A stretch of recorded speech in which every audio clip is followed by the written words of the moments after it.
Yeah. So for today's class, the agenda will be I'll start by just talking about okay. My perspective is more about how do you apply. I mean, how do you actually in practice apply the concepts you've learned and like for example over here, how do you generate random numbers on a computer? Okay, basically pseudo random numbers is what we'll be looking at. Okay, then after that, I'll just talk about sampling from a distribution. Uh, there's a method called inverse sampling. I'll go over that. There are many more methods, but I'll just focus on inverse sampling.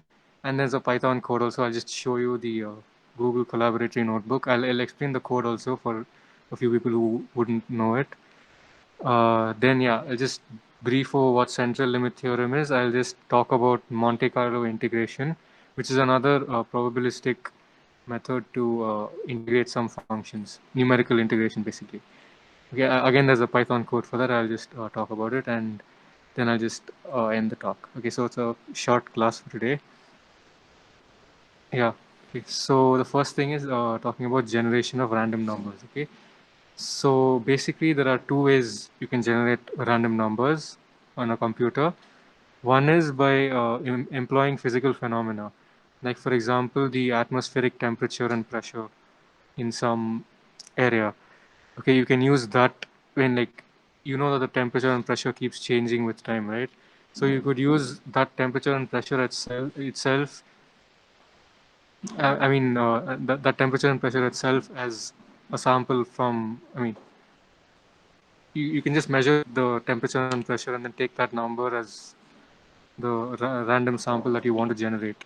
Okay, and another thing is electric and magnetic fields in the air. Even that you can measure and quantify it and use some sensor in your computer to give you random numbers. But the problem is it takes time to generate these samples. What I mean is your computers operate in the order of nanoseconds, right? Like your clock speeds are in gigahertz, some 3.4 gigahertz or whatever. That translates to roughly some nanosecond scale.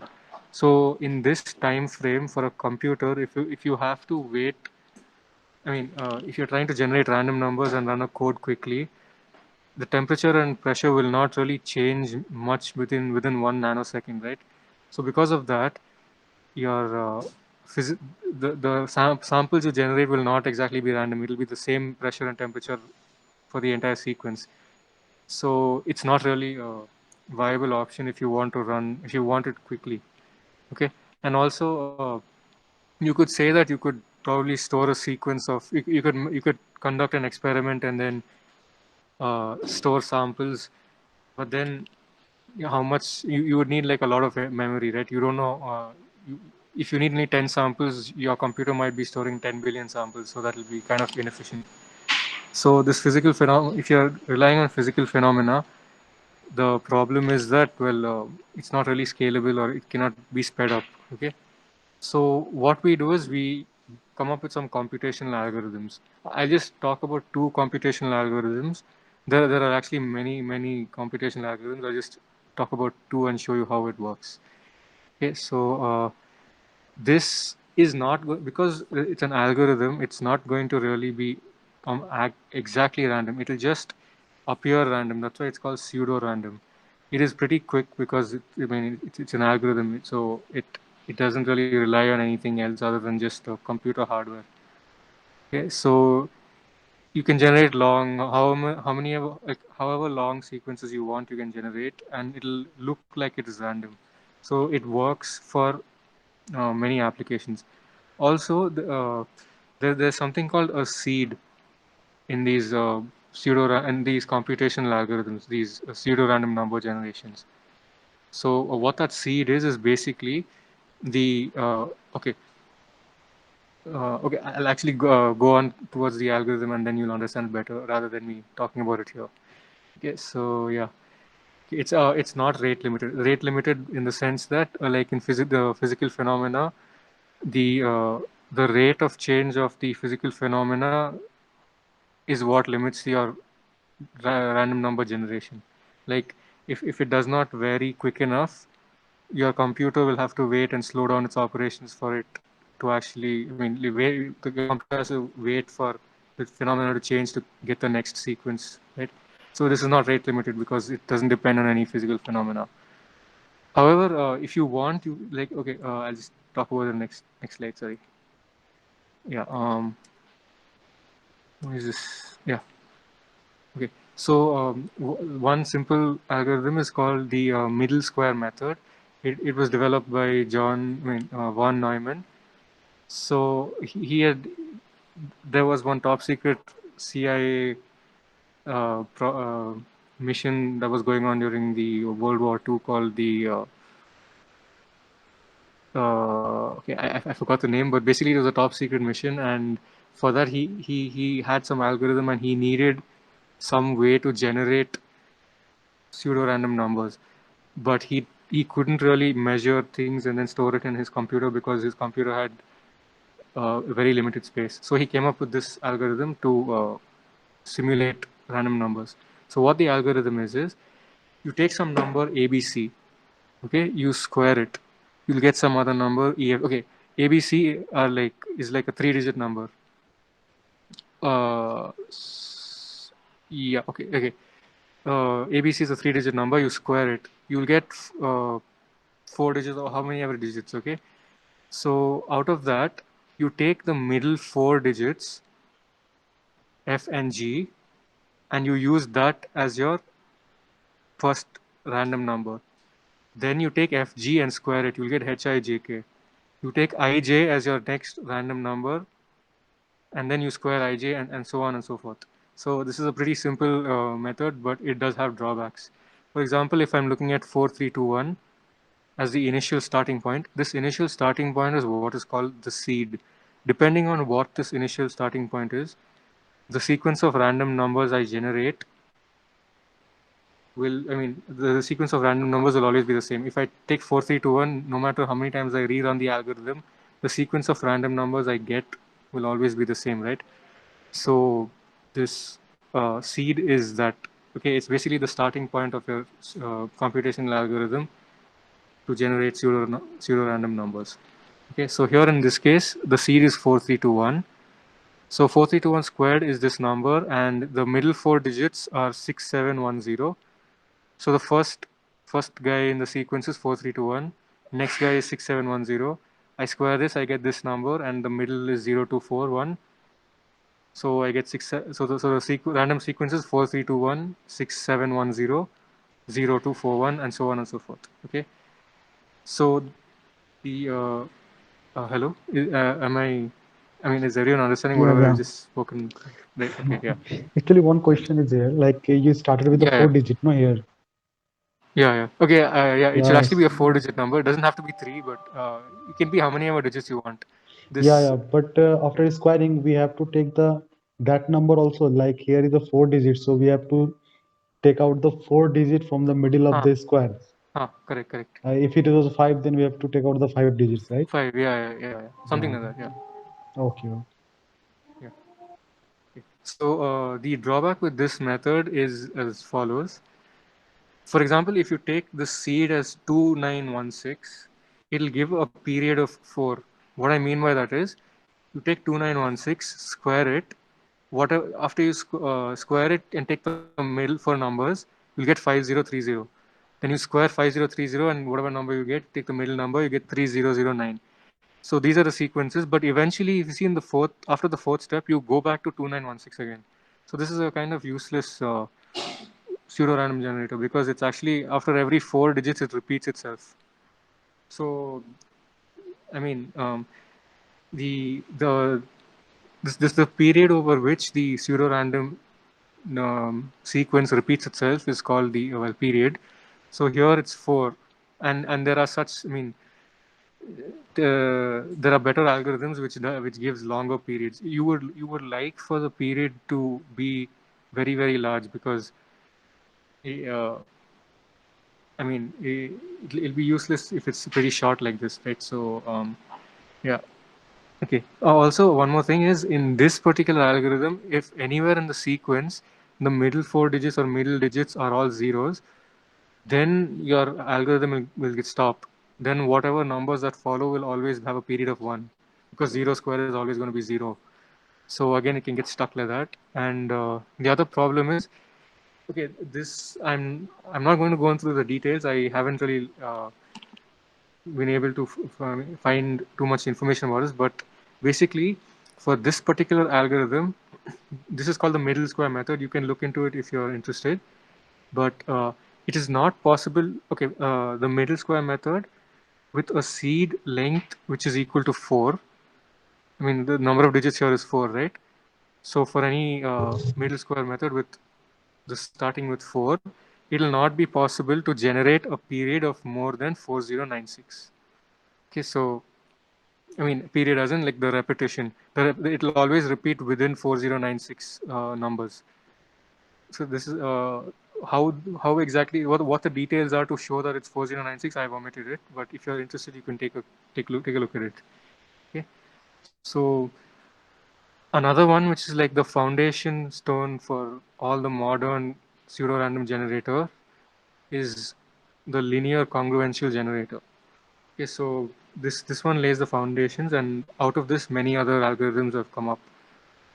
Okay, so for this, you will need four things. Okay, one is a number A, B, M, and a seed. Let me call it X naught. Okay, so what the algorithm says is any n plus one number in the sequence will be this following expression here. You take the first number, I mean xn, multiply it with a, add it with b, and then do a modulus operator with m. Okay, so if you run this, you will get your random sequence. Okay, so before I go on to this, I'll just show you. I have a code. I'll just run that code and show it to you. Okay. By the way, this is Google Colab. Does anyone not know what this is? No, I don't know. Okay, fine. Okay, so basically, Google gives you a free. I mean, you just type Google Colab, COLAB, and Okay. you will get this kind of this an environment. So here you can type in Python code. Okay, so you get these things called cells, and you can write in your Python code, and you just do a shift enter, and then the whatever the code executes. So for example, if I want to know what 2 plus 2 is, I just enter it. It'll give me the result as 4. Like that, you can make a lot of. I mean, you can basically run small snippets of Python code here. Okay. So the first thing is the linear congruential generator. Okay. So I'll just show you exactly what happens. So the first thing is this is a package called Seaborn. Package or library. If you know C, this is like a library. Okay, so it has many useful functions. Seaborn is for plotting figures and graphs and histograms and all of that. So we'll be using all of that. So yeah, just zoom in a bit. Yeah, okay. So first step is I'll just import the packages Seaborn, and then what I will do is this algorithm here, ABM, I told you the linear congruential generator requires ABM, right? So A, I am taking to be 378. B, I am taking it to be 2310. M is 7829. And the initial starting seed is 4321. Okay. Hello, So hello. what I will do, yeah. This A, B, and M values can be random, or is it some No, pattern yeah, there? okay, no. So these can be anything you want it to be. But in our example, I've taken it as this. Usually, if you want it to be even more, if you want to make it more random, you could take like the temperature of the environment you are in right now as A, and then B can be some pressure there and so on and so forth. You can do that also. Okay, and also Okay, okay. this linear congruential generator, right? There's a lot of math involved in this, and it can be shown that you can choose if you choose A and B intelligently. I mean, there's some method to choose it. If you choose A and B correctly, what will happen is in your sequence x1, x2, x3, and so on, that the period of repetition can be made as m. Okay, so why is this important? Because this m, if I choose it to be something like 2 power 32 or 2 power 64 or something, then the period of repetition will be very, very large, right? So you can either choose A and B completely randomly, or you could follow a methodical approach to choosing this.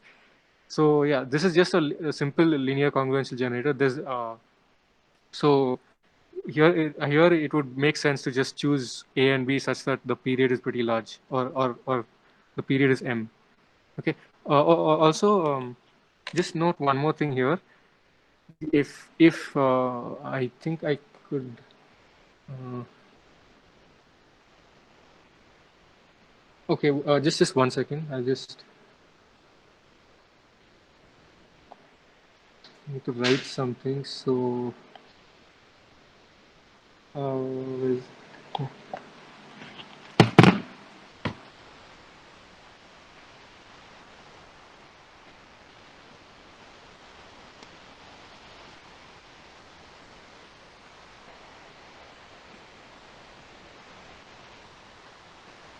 hello.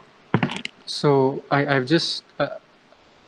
want to write something down. So okay, no, this won't work.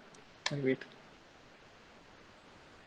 Okay. Okay. Basically, my point is that if okay, if your m is a 4-digit number, then all the possible xn's that you get will be. I mean, it'll not be more than 9999, right? Because if everyone knows what mod m is, right? Yeah, this xn plus 1 will be the less than that m, Yeah. always. Yeah. Correct. Yeah. Does anyone not know what mod m is? All right. Okay. Fine. So the point is that this mod m, I mean the length of each number xn that you get is controlled by mod m. Okay, so you have to choose m pretty large if you don't want xn's to repeat itself. Okay, so if I take these particular numbers and I will generate a sequence of, let me start with taking 5. Let me just generate 5 numbers in this sequence. Okay, so my seed is x naught. Okay, and this is just an empty array I'm just initializing. So I will generate 5 numbers. Okay, so a into b plus a into x plus b mod m, whatever number I get. Okay, sorry, one second, this should be here first. Sorry, yeah. So I first append whatever the seed is, and then I start. Okay, so I'll just run this. So you can see the one second. Let me just run, instead of 5, let me run 7. Wait, not 7. Where is it? 10. Yeah. Okay. See, if I have 10 sequences to generate, these are the random numbers that I get. And you notice every time I run this code, the sequence is going to be the same. So eventually, you see, I get even a 2-digit number, 14. So I could run this for even 100 and so on, and I get 100 numbers. So I can control it by code, however long I want. So if I took 100, the first 10 digits, as we saw earlier, is the same, and then the next few numbers are here, and so on and so forth. So now it's pretty hard to exactly visualize what exactly this random number. Okay, I'm saying that this is a random sequence, so it'll be nice to know what type of a distribution this sequence is, right? So the next part is just talking about that this part. I will share this Google Colab thing with you after class, so even you can take a look at it and play with it if you want. Uh, yeah, you can do that. So this website over here. Okay. By the way, if I write hashtag means it's a comment. So a comment means that the compiler or whatever will ignore that line. So you can write text and explaining what each code is doing. Basically any text you want to write here, you can write there, and the computer won't read that. So this link here will tell you exactly how to use this hist plot. Hist plot is basically an inbuilt function from Seaborn, which will help you build histograms and density functions and so on. Okay, so you can see I've written a lot of stuff here, like stat, KD, U. What all this, like? This might not really make sense to you, So if you want to understand more about it, you can just read the documentation. It'll explain each and every line what all parameters you can have here. Okay. So okay. By the way, does everyone know what a histogram is? Does anyone not know what it is? Uh, okay. Yeah, I think everyone knows a histogram. So okay, I'll just plot this histogram. So if I run this, you can see it's plotting this histogram right here. So what it's telling me, one more, sorry. There's another thing. There's another parameter called bins. I think bins or bin. Yeah, bins. Okay. So is it evident as to what this bins is doing?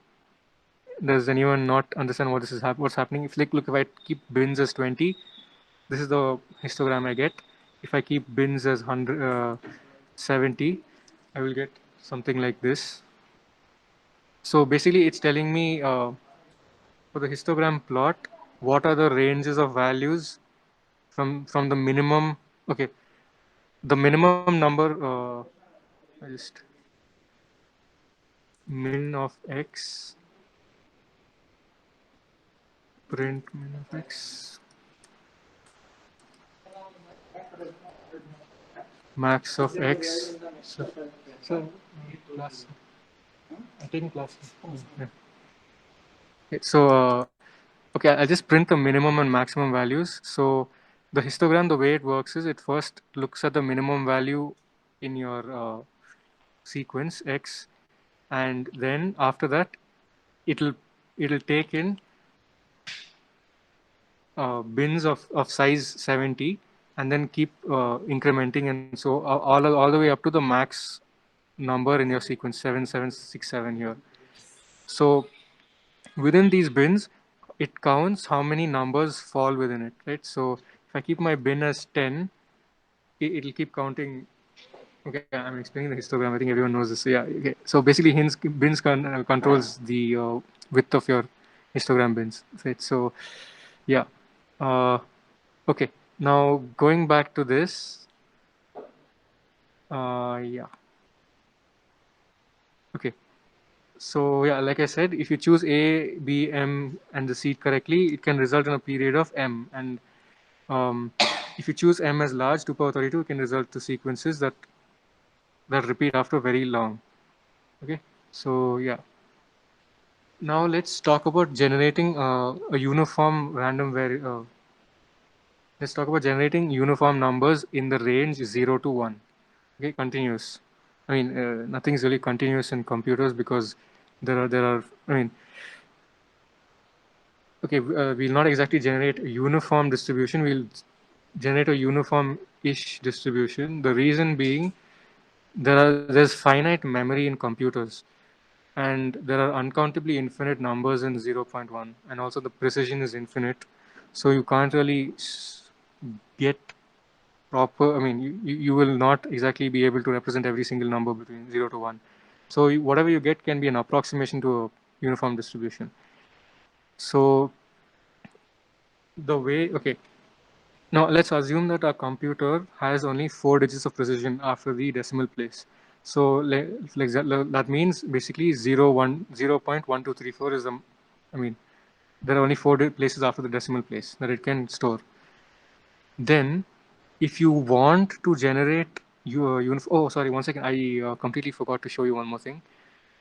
Yeah, so this plot, this is the histogram of the plot, right? So there's one more thing called a KDE plot. Okay, this is called a kernel density estimation plot.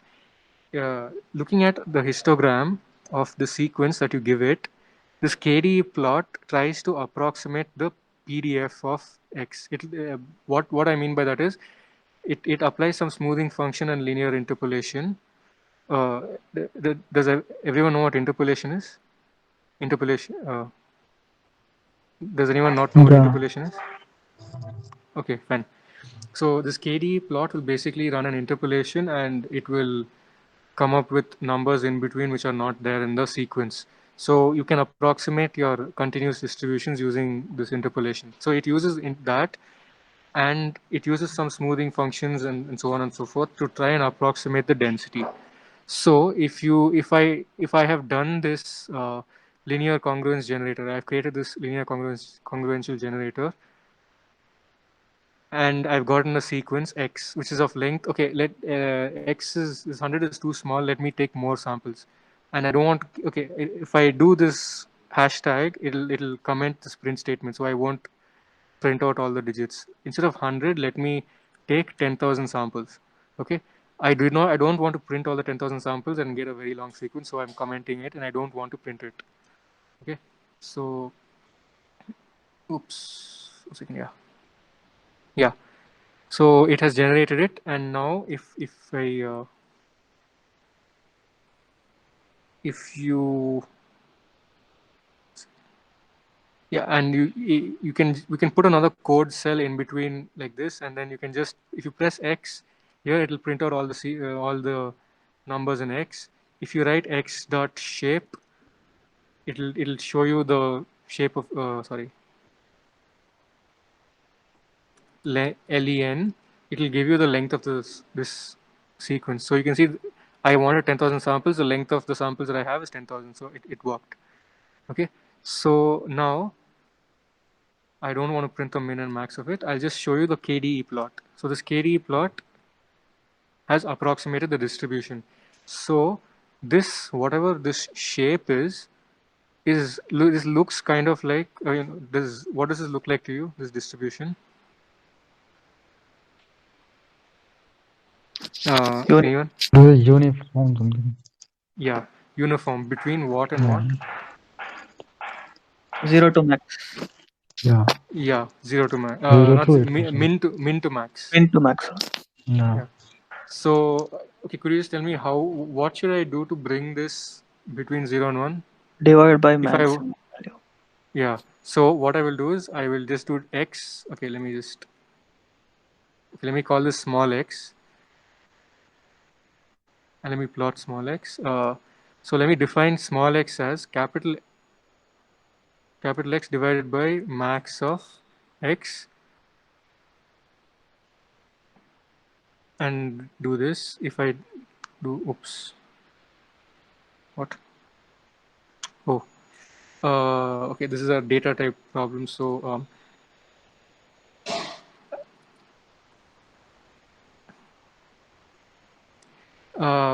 so basically there's something called a list in Python. So a list is basically it can contain words and numbers and like everyone knows what an array is, right? Like Sumit, you know what an array is, right? In computers, like yeah, I heard but never used it. Okay, fine. So basically an array is like okay, this x right here, this x is an array. It's basically a collection of sorry, x is not an array. It's basically a collection of numbers like this, okay? But this particular collection, this kind of an array as such is called a list. This list can contain not only numbers, it can contain strings, the alphabets and other things as well. Basically a lot of things. So if I try a division operation in Python, it doesn't understand what does it mean to divide a list. So what I'm doing is I'm converting it to a mathematical array which contains only numbers. So this is what is happening here by np.asArray. It's converting it to a normal array of numbers. Okay, so now if I do this, I can do the division operation. If I do it now, it has plotted it between 0 and not exactly 1. So still something's missing. So what do you think I should do to make it between 0 and 1? It's not exactly coming to 1. It's slightly shifted off. Anyone?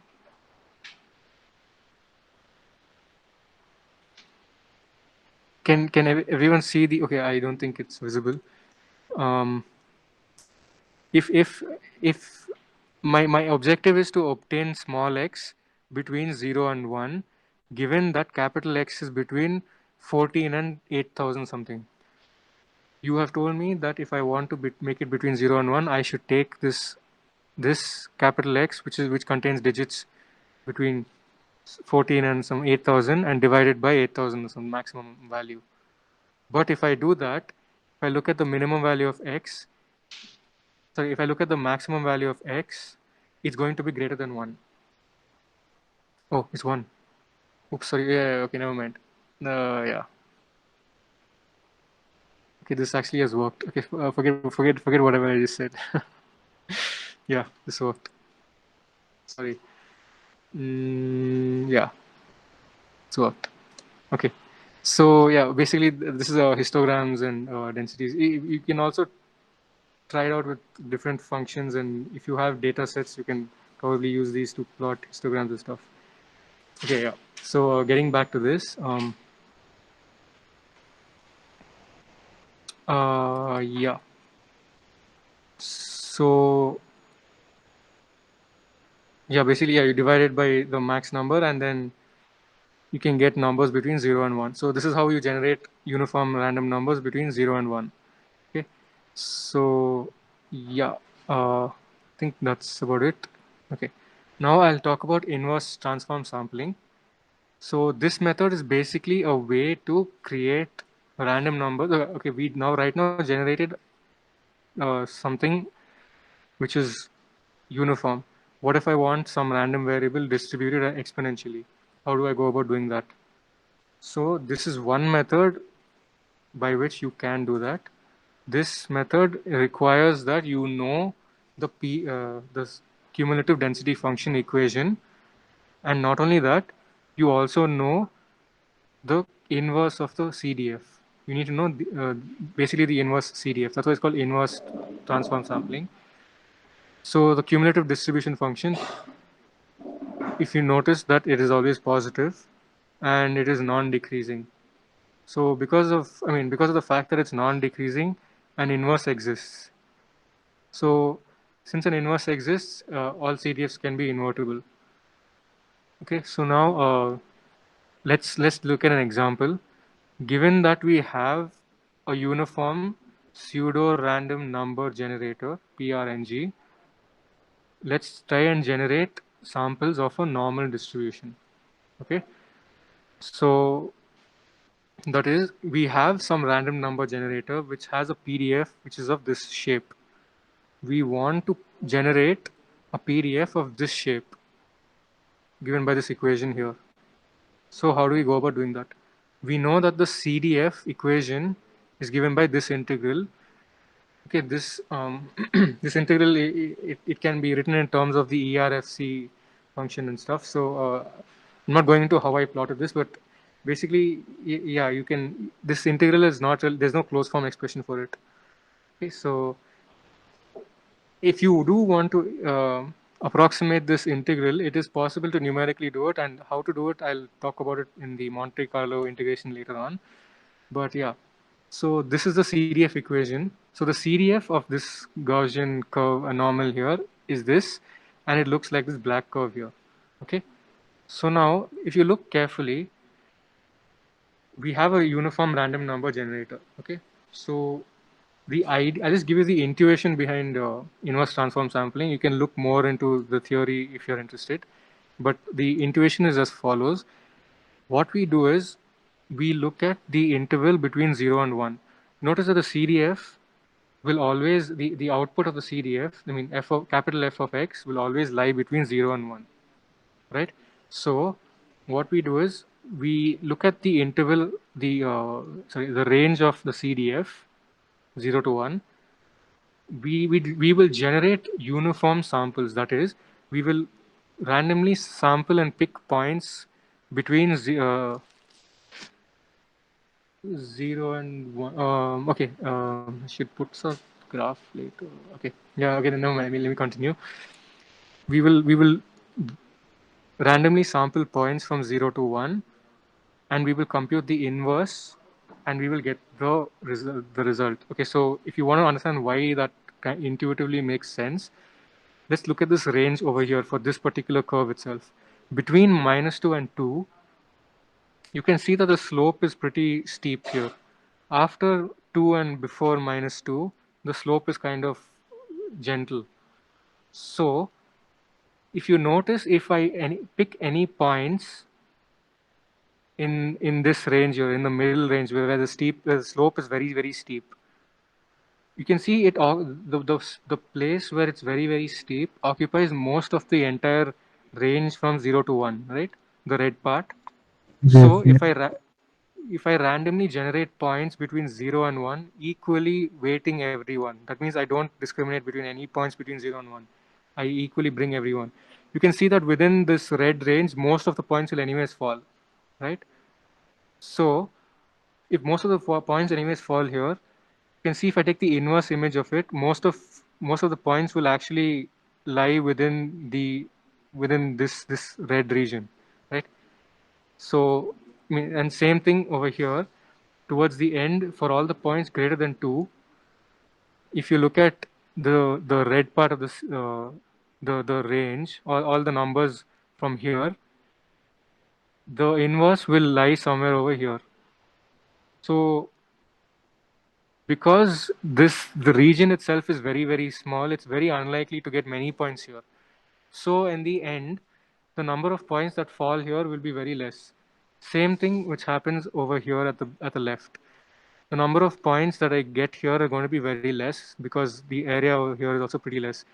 So this kind of looks like the normal curve that we are after. Below this, there are not so many points. After this also, there are not so many points. But in the middle, there are so many points, right?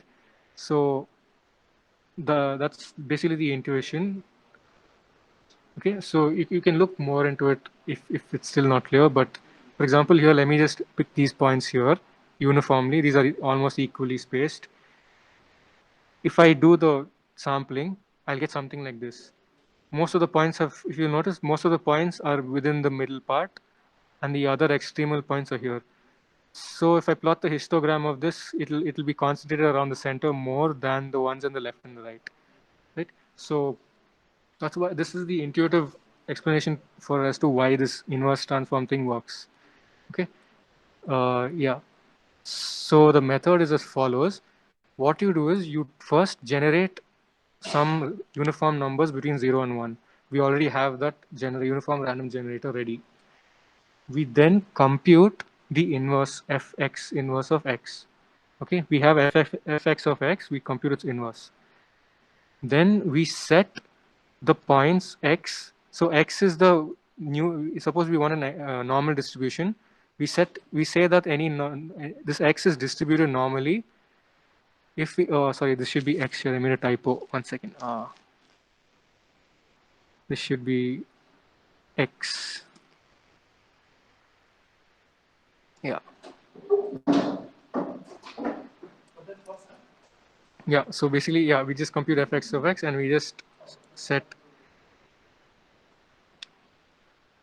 Okay, I think the notation is kind of confusing. Okay, okay. There's a code ready for it. I think the code might explain it better than. I mean, I think everyone understood, right? You just basically compute the CDF inverse. You take numbers you generate randomly from your uniform generator, plug it in here. Whatever output you get, that is the output distributed according to the distribution you originally wanted. So that's basically all I'm trying to say here. Okay. So yeah. I think this is oh, sorry, this is repeated, sorry. Yeah, okay, let's just go and look at the code for that. Okay, so here, let's just look at the example where we want to get samples X distributed as exponential, okay? And we'll use a uniform random variable generator. Okay, you can do this and generate it uniformly if you want, or you can use the inbuilt function. So there's another package called NumPy. This is like a pretty useful library or package, which has a lot of interesting functions. One of the functions it has is, okay, it has things like this. You can compute logarithm of any number, and what I'll be using it here for is, where is that? Um,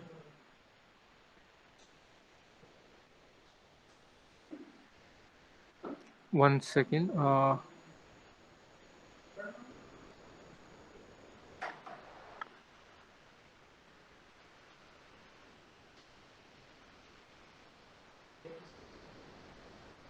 U is, oh, I think I messed up. I deleted one line. Okay.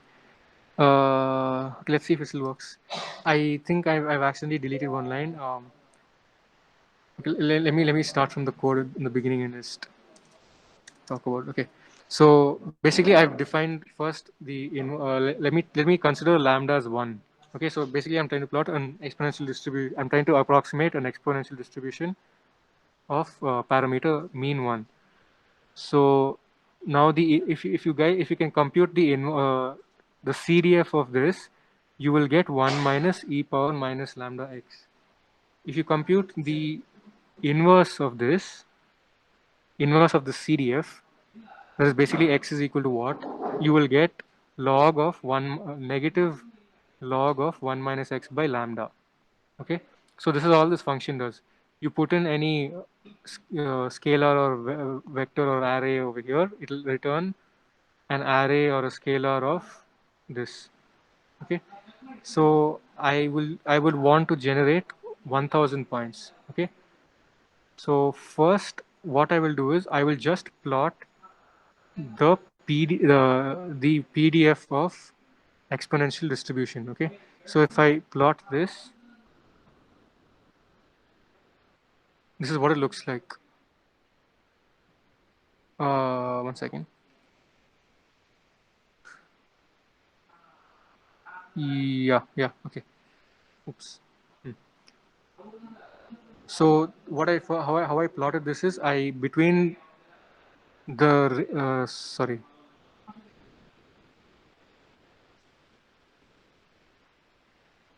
Yeah. np.arange will generate uh, points from 0 to 12. And how many points will it generate? It will generate n points. So it will generate them equally spaced. Okay. That I'll just put it through the plot. This is the expression for your exponential distribution, right? Lambda e power minus lambda. np.exp is Euler's coefficient, Euler's number, and sns.line plot will plot well the data. This is the actual plot. So if I do this, this is the what? Where did it go? Okay, one second. I think there's a mistake here. Okay, I don't think the n should be here. Sorry about that. Okay. Yeah. So now I will first generate u randomly. I'll just use the inbuilt function instead of the function which I built above. And np dot random dot uniform. I want a uniform random number between 0 and 1, and I want n samples of it. I take that, and then I compute the inverse of it, and then that is it. I'm done basically. So if I plot all of them together, oops, one second. I just let me just do it one step at a time. Yeah. So you can see the blue one is the true distribution. The orange one is the approximated distribution, or the distribution that the histogram of the distribution that we get using the inverse CDF method. If I reduce the number of points, like say 10, you can see that the CDF is even worse. I mean, the histogram is worse. So the more number of points you have, the better is your approximation. Okay. And if you want to look at, I also plotted the, sorry. I also plotted the distribution for the uniform numbers. So I generated numbers between 0 and 1, the U, right? This U is a green histogram. So yeah. Uh, right. This is basically your inverse transform sampling. Then next, after this, I think I repeated a slide. Sorry about that. Yeah. Okay. This is what the central limit theorem. So, I mean, the central limit theorem, it just basically says that if you have samples x1 through xn, which are all IID, which have the same mean and variance, but any distribution, but they all should be the same, which have the same mean and same variance. If you compute the average like this, then it says that this following expression converges to the normal distribution in converges to normal in density, right? So uh, okay, yeah. Before that, okay, I just thought I'll just talk about this running average thing. I'm saying that if you want to compute the average, you have to do this particular expression, right? Sometimes if you are probably trying to compute the average of some say what could I take? Okay, so suppose you want to compute the average pressure or something, and you measure every 10 seconds. If you try to measure the average like this, at the end of the day, you will only get your measurement at the end of the day, and not only that, you will have to remember like thousands of samples, right? Because you have to add everything and then divide it by n. So instead of that, there's another way to compute your average, which will be pretty heavily used in computer science. And I mean, if you want to do things in an online fashion, because as time progresses, you keep getting on samples. You don't want to wait for the end of the day to get your number. You can get your number as and when you can get your average or your approximation for xn as and when you keep getting samples. So that the way you do that is using the running average. So note that let me call En as this, where En is your normal average. Okay, there should be plus over here. So yeah, notice that n into En is basically this. So this following expression here. So the next step at the next time instant, En is n plus x of n plus 1 by n plus 1, right? So for taking out things in common, I will get this following expression, this recursive relationship here. So basically this recursive relationship is what is heavily used in computing averages as and when you keep getting samples over time, right? So this is just an aside just for you to know. Okay, so yeah, um, for this you don't have to wait for the end of the day to get your average. You can get it at any time of the day, right? Okay. Yeah, getting back to this Monte Carlo integration. Yeah. So I'll just talk about the intuition behind this. So using uniform, um, you use basically a uniform. Okay, not in. There's a typo here. Sorry, this should not be here at all. Yeah. Okay. So consider any function f of u, and you want to integrate it within the limits 0 to 1. This limits can be any number you want, but just for the sake of brevity, let's just assume it's 0 to 1. Okay. What we will do is we will take a uniform random generator which generates numbers between 0 and 1, and then note that the expectation of f of u will be integral 0 to 1 f of u du, because well the uniform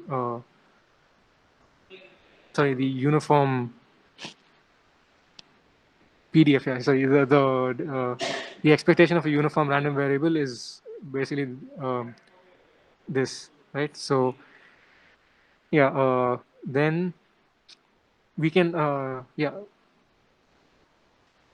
So this is the particular relationship that you get.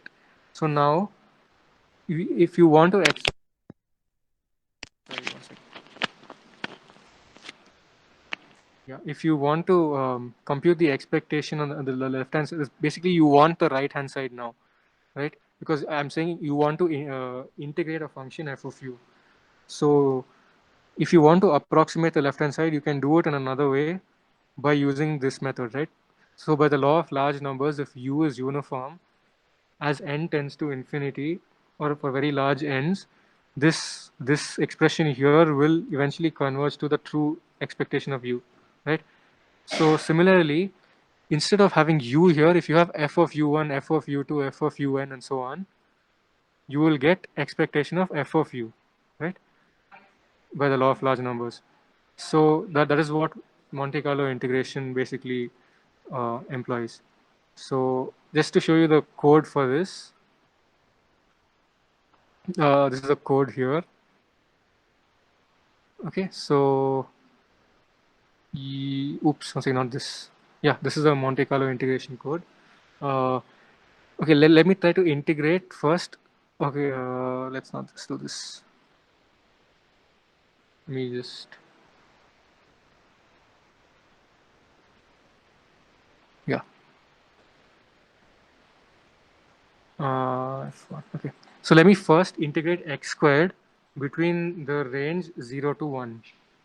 Okay. So basically, all I do is take, I first generate random numbers between 0 to 1, n of them, and then I apply the function to it, f of u. Then after I take f of u, I just take the mean of it. This np dot mean is basically this running average, this mean. Okay, so does anyone know what integral x squared is from 0 to 1? Can you, like, anyone just keep it ready? Or Yeah, it's on the I three. think it's 1 by 3. 1 by 3, right? 0.333 something. So let's look at what happens if I take only 10 samples and run it. If I do it, then it's saying integral is 0.4149. Instead of that, what about 100 points? If I take 100 points, see, it's getting closer and closer to the actual Yeah. number, right? So now this is cool, but like, I mean, integral xy is pretty simple. Now, what if I ask you what is the integral of square root of sine x between 0 to 1? Now that there's no closed form expression. So if you want that, this is the function which will just compute sine square root of sine x. So if I do that between 0 and 1, the answer is, well, somewhere close to this. So you take more number of points, you get more accuracy. So depending on how precise or accurate you want your answer to be, you can just take more number of points, right? So this is Monte Carlo integration. Yeah. Also, there was one more thing here. Huh. Okay, this is just to show you the central limit theorem in action. So basically, what central limit theorem says is that if you have samples, okay, let me consider samples of distribution, basically x1 through xn, and let x1 through xn be exponentially distributed. Now we know how to generate. I have this uniform random number generator here. I want to generate exponential distribution. So the way I do it is I compute the inverse of the exponential distribution. It's a CDF, inverse CDF of the exponential distribution. That is this. So if I just call this, I'll get samples distributed according to the exponential distribution. So now what I do is I first compute samples like this. Basically, I call the samples x according to, I mean, like, I just take uniform samples of this, and how many of them, this should be nx, sorry, yeah. Let me have 1000 samples of x. Then what I do is I compute its mean. This mean is basically sum of all of the samples inside this. If I compute the mean of this, then yeah, okay, I compute the mean of it, then I'll get one single number, right? The mean is a scalar, right? So I keep record of this number. This is averages dot append. Basically, it'll append it to the end of one this empty list. It's if I as and when I keep running this loop, it'll compute the mean of the mean. Sorry. It'll compute the mean of the samples that I have, and it'll just store it in averages. So I'll keep doing this for all the loops. Okay. After I do all the loops, I convert this averages to a workable array and not a list. Okay, and then I'll just show the plots for it. Okay. Yeah. Okay, one sec. First, I will plot the distribution. I'll run the code and I'll just plot the distribution of samples. You can see I have generated samples which are IID. Basically, they are all exponentially distributed. And how many samples have I generated? 1000 of them. Okay, let me call this 2000. I've generated 2000 samples and I have computed. I mean, this is the histogram for that. It looks like an exponential distribution. That's cool. Now, if I look at what central limit theorem says, it says that now this expression here, this averages, this guy will look like a normal distribution. I mean, I have to subtract the mean, but basically it'll be normal now with the mean similar to 1. The mean of all these samples, IID, right? These are all IID samples. They're all IID with mean what? Mean 1. So central limit theorem says that this averages, if I look at the histogram of it, it should look like a normal curve centered around 1. So if you look at it, it's centered around 1, normal curve, right? Maybe this plot is bad. I'll just not plot this. The scales are going off. So I'm plotting it. You can see, yeah, this is the normal distribution for that. I mean, the more number of points you have, the better it this is actually not required. Why am I doing this? Okay. Let me take 20,000 samples. So yeah. So I mean, this is all central limit theorem is saying, right? So you can play around with this. You can put in your own functions and whatever and whatnot and see what happens. I'll share this with all of you. Good. Okay, I'll post this on the. I'll actually put it on Piazza. Okay. Okay. Also, the only issue here is if any one of you makes changes to this, everyone else will get the same changes. So, okay, viewers. Okay, I just change it to viewer. Yeah, okay, fine, peace. So now you have to make a copy of it on your file and do it. Okay. Yeah, okay. So I mean that was it for today. So, I mean, is there anything you need any clarifications on or anything? Oh. No, I think we need to go over it Okay. then maybe. Okay, fine. Sure. So right then. Okay. I guess we can do it. Class is till 4, right? Yeah. Okay, fine. Peace. Okay, done. Okay, fine. Okay, Then. then. Yeah. Okay. Bye. Bye. Thank you.